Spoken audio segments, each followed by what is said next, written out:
La narradora Olivia Terova estudió comunicación en la Benemérita Universidad Autónoma de Puebla y lengua y literaturas hispánicas en la Universidad Nacional Autónoma de México.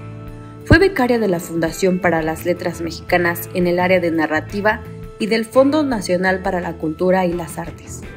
Obtuvo los premios estatales de Tlaxcala Beatriz Espejo en la categoría de cuento y el premio Emanuel Carballo en la categoría de ensayo.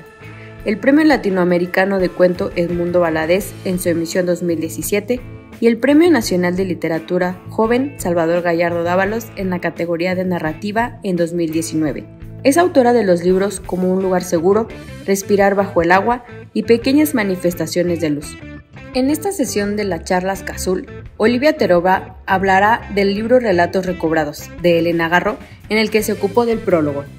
Bienvenidos.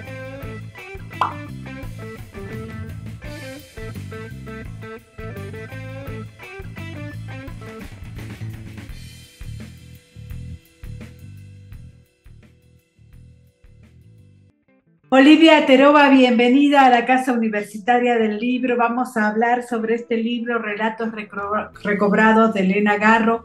Una de las cosas fundamentales en la vida de Elena Garro era que era tan importante su vida como su obra, ¿verdad? Es increíble, tu prólogo es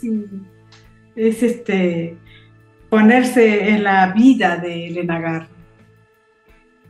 Sí, creo que es muy importante mencionar la vida de Elena cuando se lee, o sea, como para prologar un libro, para invitar al público lector a leerla y mencionarla de una forma que trate de ser lo más objetiva y justa posible con las circunstancias que vivió en su tiempo.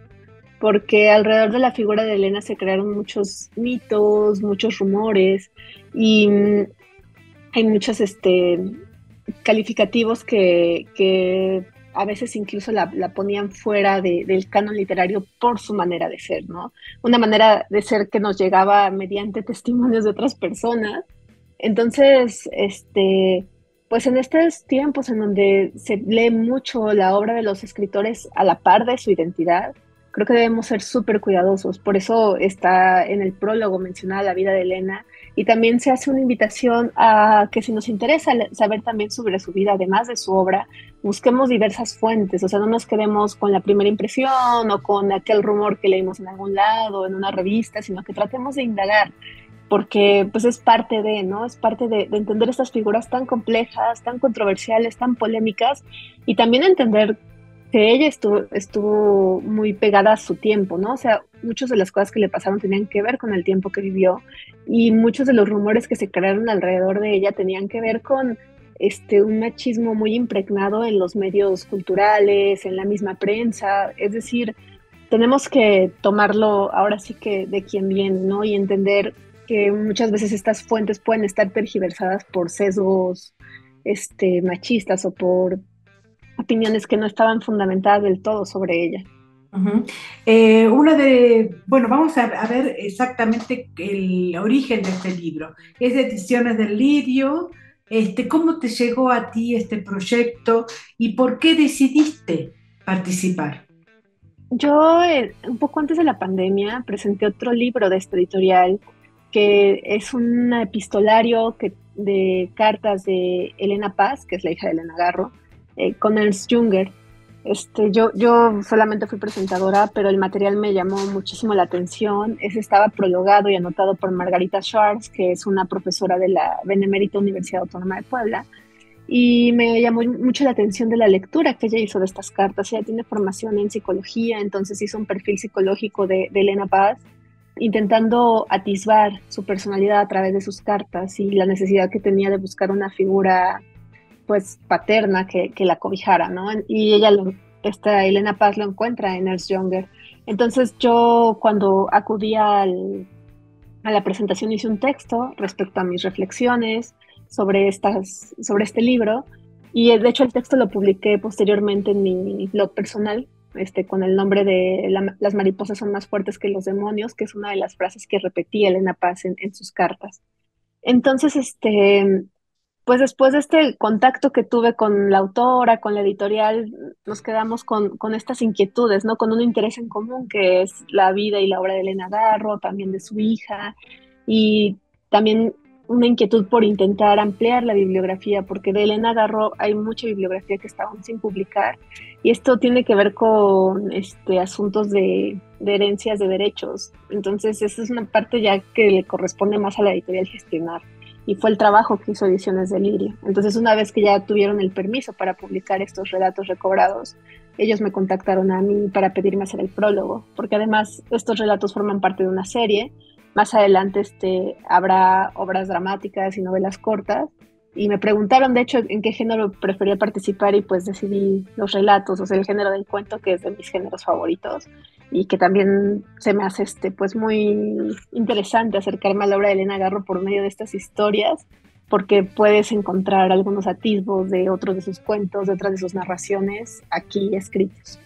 Tú dices en el prólogo que Elena Garro era inagotable, escribía casi todo el tiempo. Sí, eso es muy admirable, o sea, Sí. también justo cuando pensamos su figura en su contexto y todo lo que se dijo de ella, hay algo que es innegable, que ella fue una escritora de oficio, y para eso tenemos las pruebas, sus papeles que están en Princeton, diarios, cartas, relatos, fragmentos de novela. O sea, ella nunca dejó de escribir, ni siquiera en las circunstancias más adversas. O sea, a veces no tenía máquina de escribir, a veces no tenía luz, pero siempre estaba explorando nuevas ideas, nuevas posibilidades, y eso también lo podemos ver en sus entrevistas. Muchas veces ella dice, estoy trabajando en una novela, estoy trabajando en otro libro de relatos, y ella nunca se agota, es decir, siempre tenía un proyecto por delante. Ahora, es importante que las nuevas generaciones ya no están a favor de Octavio Paz ni a favor de Elena Garro, digamos. Leen a Elena un poco olvidando estas disputas que se dieron a partir de ella y a partir de Octavio Paz, ¿verdad? Sí, creo que es importante justo no estar ni a favor ni en contra de ninguno de los dos cuando estamos leyendo, porque se pueden llegar a ponerle ciertas etiquetas a los autores y por lo tanto a los textos, y ya tenemos un punto de vista muy sesgado, entonces ya no estamos viendo el texto en su totalidad, ¿no? Nos puede dar una visión parcial de lo que estamos leyendo.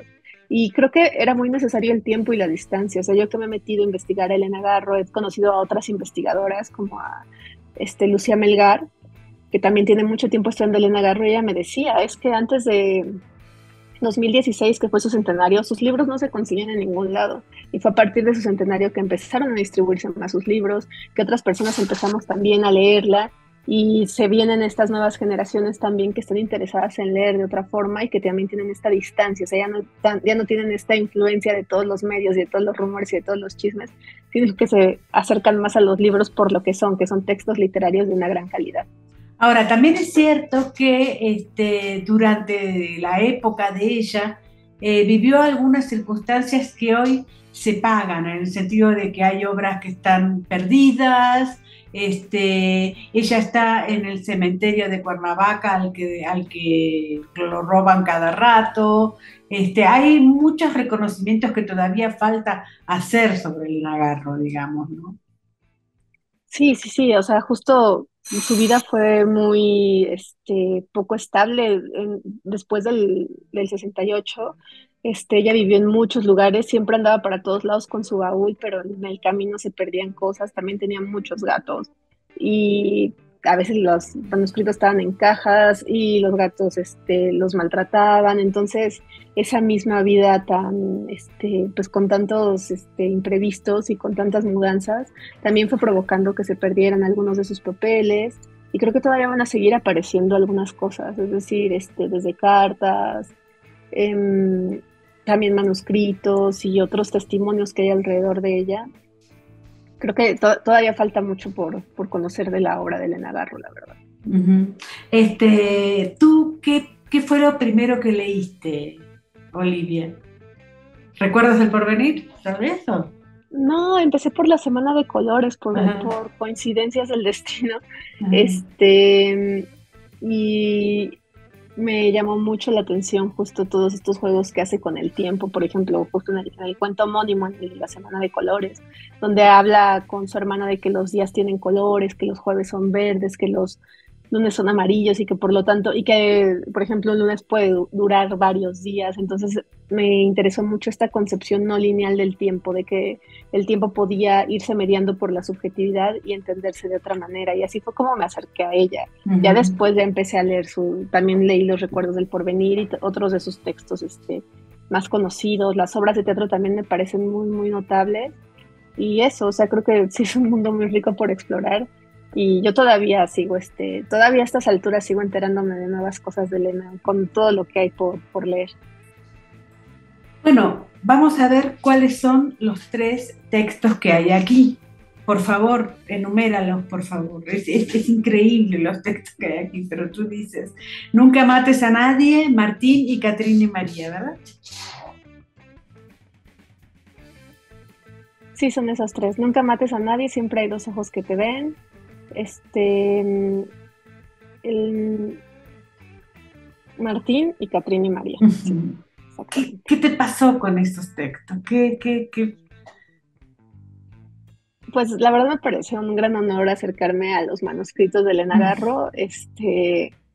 Yo había, me había enterado de que había algunas cosas en Princeton, pero todo había sido muy indirecto. De pronto salía algún artículo en una revista.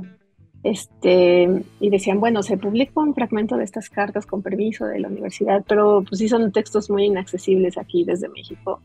Entonces, pues lo primero fue eso, ¿no? Como el honor y la sorpresa de encontrarse con un manuscrito y todo lo que implica, ¿no? Que es papel mecanografiado, la letra, la forma en la que se escribe, también pues como verse cercano a otro tiempo, ¿no? Y tratar de entender algunas cosas. Por ejemplo, el de nunca mates a nadie, siempre hay 2 ojos que te ven.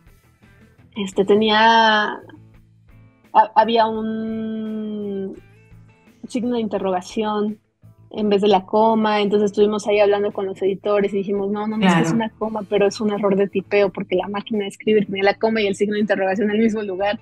Entonces, cositas pequeñas que es como ir investigando pistas, ¿no? Claro. Entonces, pues eso por un lado, y también pues el entusiasmo que despiertan estos textos. El de Nunca mates a nadie me parece que es el cuento más completo de todos, porque es el más extenso también. Entonces tiene algo de policial, a Elena le gustaba mucho la literatura policial, tiene algo de misterio, pero al final el desenlace es muy apegado a sus textos que son más cercanos a lo fantástico. En el caso de... Dime. Sí, no, dime. Y en el caso de Martín también se van como adivinando épocas, porque aparte los textos no están fechados, entonces es bueno, esto pudo haber sido quizá en este periodo. Y el de Catrina y María, pues es muy evidentemente una parte de testimonio sobre Mariana, entonces también ahí era un problema porque estaba clasificado como relato y en los papeles de Princeton está clasificado como relato, pero en realidad es un fragmento de novela descartado. Entonces eso, también mucha curiosidad, ¿no? De cómo podemos manejar lo mejor posible estos textos para que lleguen al público que está interesado en la obra de Elena Garro. Sobre todo es un poco también entrar en la cabeza de Elena Garro para ver cómo era su proceso, digamos, ¿no? Además de los textos, también atisbamos un poquito su proceso de escritura, ¿verdad? Sí, claro, ella misma lo narra a veces en entrevistas o en algunos de sus diarios. Ella escribía de un tirón y después estaba corrigiendo y corrigiendo. Y podemos ver precisamente esa escritura muy apresurada y después las correcciones que ella misma se hacía, ¿no? También tenía mucho la costumbre de dejar guardados los textos y después regresar a ellos. Entonces también esa es otra pregunta que nos iba permeando la lectura, ¿no? De ella querría publicar esto o no, o a lo mejor son textos descartados. Entonces, pues uno tiene que adivinar con las pistas que tiene, pues porque aún tenemos a la autora para preguntarle. Uh-huh. Tú, bueno, yo te vengo entrevistando y conociéndote hace bastante y ahora eres también una semi-experta en Elena Garro. ¿Cómo te ha cambiado eso a ti como narradora? Pues muchísimo. Es que creo que el camino se fue dando en conjunto. O sea, no no separo mis investigaciones de Elena Garro sobre mi labor creativa. Yo la empecé a leer como parte también de mis proyectos de escritura y yo empecé a hacer cuentos con donde precisamente exploraba la no linealidad del tiempo, ¿no? Tengo en alguno de mis libros de cuentos, que es el de Respirar bajo el agua, un monólogo donde pasa la vida de toda una persona en un solo texto, ¿no? Y son 10 páginas, entonces va saltando de tiempo en tiempo dentro de la conciencia interior del personaje. Y justo cuando estaba haciendo estos textos me empezaron a recomendar a Elena Garro y yo no la había leído. Entonces me acerqué a ella y me encantó y dije, esta exploración que yo estoy haciendo, alguien ya la hizo antes, lo cual siempre es muy rico, o sea, no es una razón para dejar de hacerlo, al contrario, siempre es un gozo saber que uno está dialogando con otras autoras, pero sí me tuve la pregunta de por qué no la había leído antes, y entonces fue cuando empecé a investigar su biografía y me di cuenta de lo interesante que era y de cómo puede hablarnos también su biografía del mundo literario que vivimos actualmente, porque ella era una figura muy representativa de la literatura mexicana del siglo XX. Y el por qué, el cómo se fue delegando su obra y se fue relegando su obra y se fue encontrando cada vez menos, lo cual no pasó con sus contemporáneos masculinos, sí nos hace preguntarnos cómo funciona el sistema literario en México, cómo se fundó, en qué está fundamentado, porque es cierto que hay muchas críticas sobre la persona de Elena, pero yo no pienso que sobre los escritores varones haya las mismas exigencias de congruencia. Es decir, se le pedía como hablar bien en público, decir cosas que siempre estuvieran de acuerdo con cierto grupo de personas, y si ella en algún punto llevaba la contraria, que es algo que le encantaba hacer, o sea, como de expresar lo que realmente pensaba, eso ya le quitaba por completo las posibilidades de desempeñarse como escritora, y creo que eso no pasa con los escritores con los escritores hombres de aquella época.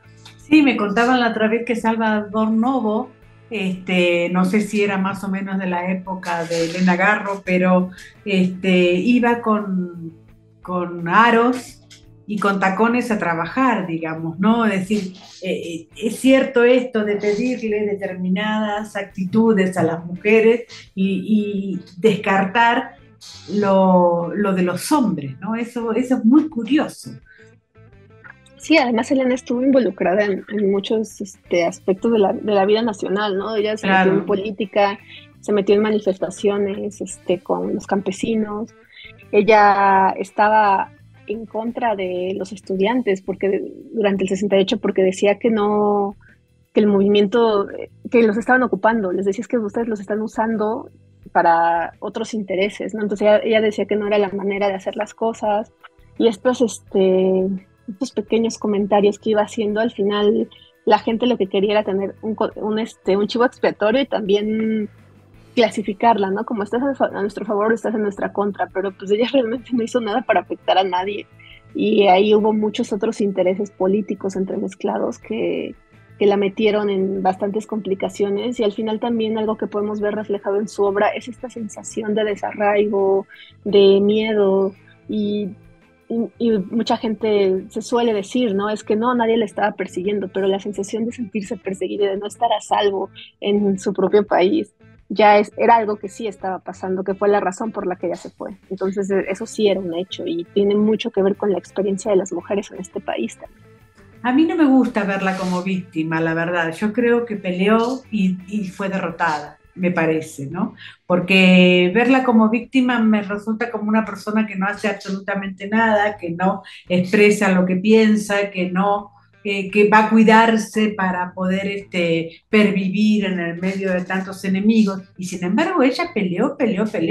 Por supuesto que fue derrotada con un montón de cosas que son ahora muy extrañas y muy, a veces incluso paranoicas, digamos, ¿no? Es decir, estas cosas que podemos pensar ahora, digamos. Sí, no, sin duda, a mí tampoco me gusta clasificarla como una víctima, ni siquiera tampoco como victimaria, o sea, como que ella le estaba haciendo daño a la gente, ¿no? No. Porque a veces se lee su figura así, ¿no? Y como te digo, yo creo que fue una persona de su tiempo con sus contradicciones, muchas decisiones las tomó, es verdad, o sea, como de expresarse públicamente en desacuerdo a la tendencia, es decir, de ir en contra de todo el movimiento intelectual, Y el asunto es que a mí lo que sí me parece es que el resultado fue demasiado duro para ella, o sea, que es como un poco pasa ahora, ¿no? También que a veces se expresan ciertas opiniones que pueden acabar, pues, arruinando la carrera de las personas, cuando pues tenemos también cierto derecho a disentir, ¿no? Y a ir reflexionando sobre el camino. Ella, por ejemplo, es lo que decía mucho y que a mí me llama mucho la atención de sus entrevistas, que al principio decía, yo no soy feminista, porque las mujeres pensamos con las ideas de los hombres y hasta que no pensemos con nuestras propias ideas no voy a ser feminista. Y eso lo estuvo diciendo yo creo que de los 50 a los 80.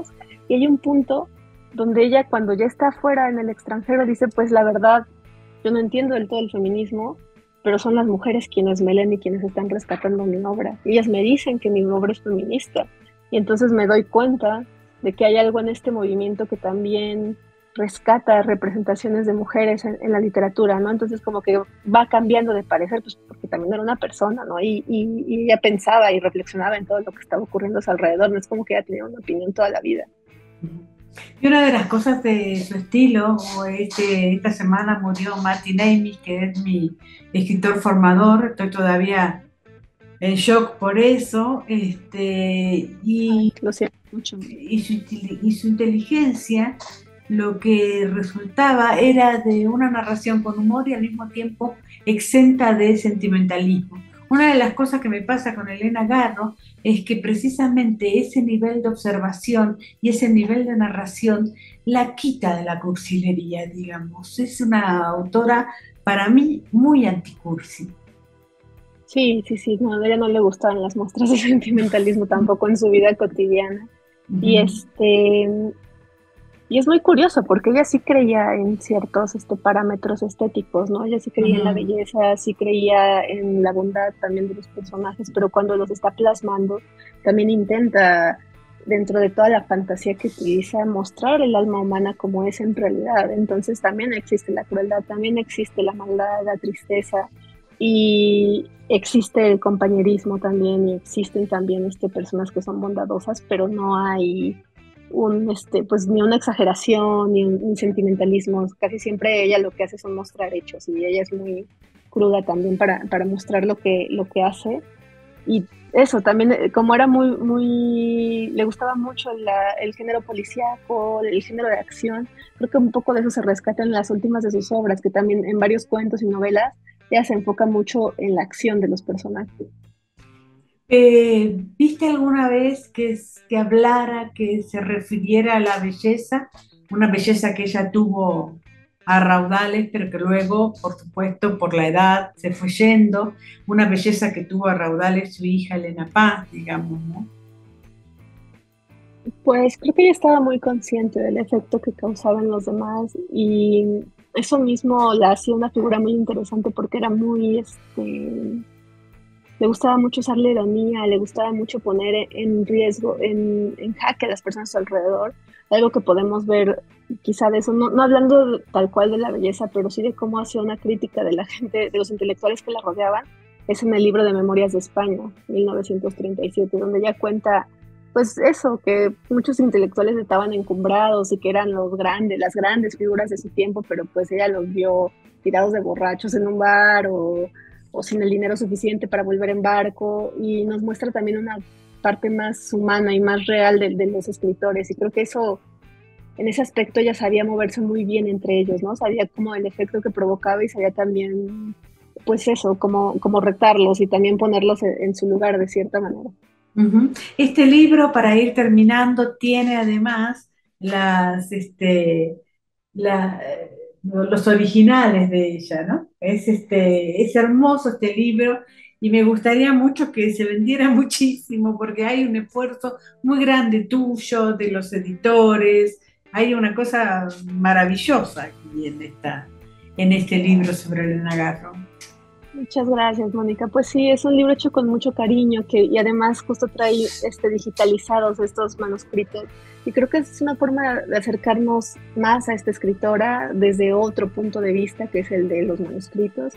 Y que también, como ya habíamos dicho en la entrevista, Elena Garro va a dar mucho de qué hablar y mucho de qué leer en los tiempos próximos. Perfecto. Y la última pregunta es que acabas de editar Un lugar seguro en Sexto Piso. Yo ya lo tengo por la primera editorial que fue Paraíso Perdido, ¿verdad? Sí, sí, sí, pues ahora ando también con la promoción de este libro, Ajá. muy contenta, esperando que pueda llegar a más lectores gracias a esta nueva edición. Y pues eso, seguimos aquí pues, con la difusión y con presentaciones, charlas, se vienen varias cosas alrededor de este libro que afortunadamente lleva varios años circulando.